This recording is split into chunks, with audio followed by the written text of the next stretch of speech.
मेरे प्यारे देशवासियों, नमस्कार।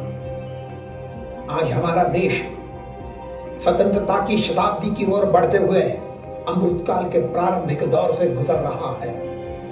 आइए हम साथ में इस स्वर्णिम गाथा को एक बार फिर से दोहराएं।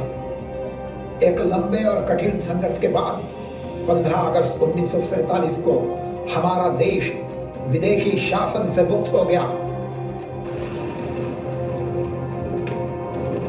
देश की जनता और स्वतंत्रता सेनानियों ने आजादी को पाने के लिए लंबा संघर्ष किया था। जब मैं पीछे मुड़कर देखता हूं कि विपरीत परिस्थितियों के बावजूद हमने कितनी लंबी यात्रा की है, तब मेरा हृदय गर्व से भर जाता है। अंग्रेजों ने हमें बेड़ियों में जकड़ रखा था, हमारे सपनों को कुचल दिया था, हमारी आत्मा को दयनीय बना दिया था। हमने इन बेड़ियों को तोड़ा, देश विदेशी शासन से मुक्त हो गया और स्वतंत्रता के बाद हमारे सपने कठिन परिस्थितियों के भंवर में डगमगाने लगे।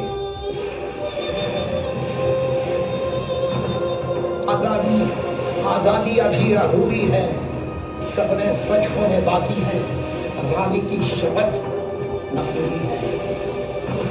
जिनकी लाशों पर पग धरकर आजादी भारत में आई, वे अब तक है खाना बदोश, गम की काली बदली छाई।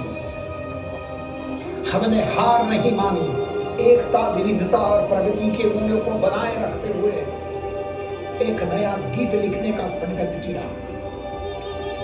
टूटे हुए सपनों की कौन सुने सिसकी, अंतर की चीर व्यथा पलकों पर ठिठकी।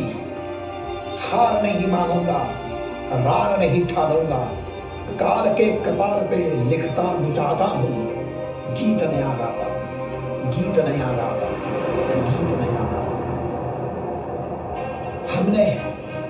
हमने अतीत पर दृष्टिपात करते हुए भविष्य की ओर कदम बढ़ाया। यह प्राचीन दिव्य भूमि पुनर्जन्मित हुई, स्वर्णिम भारतवर्ष।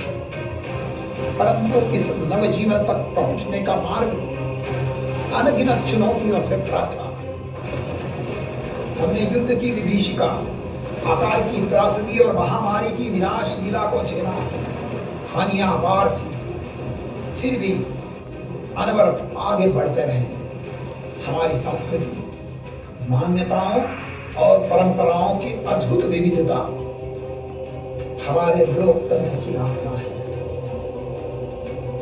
मेरे वेदों का ज्ञान अमर, मेरे वेदों का ज्ञान अमर, मेरे वेदों की ज्योति प्रखर।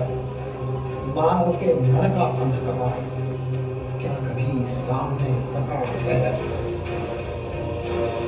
इन्हीं मूल्यों के मार्गदर्शन में हम एक भारत, श्रेष्ठ भारत की ओर अग्रसर हैं।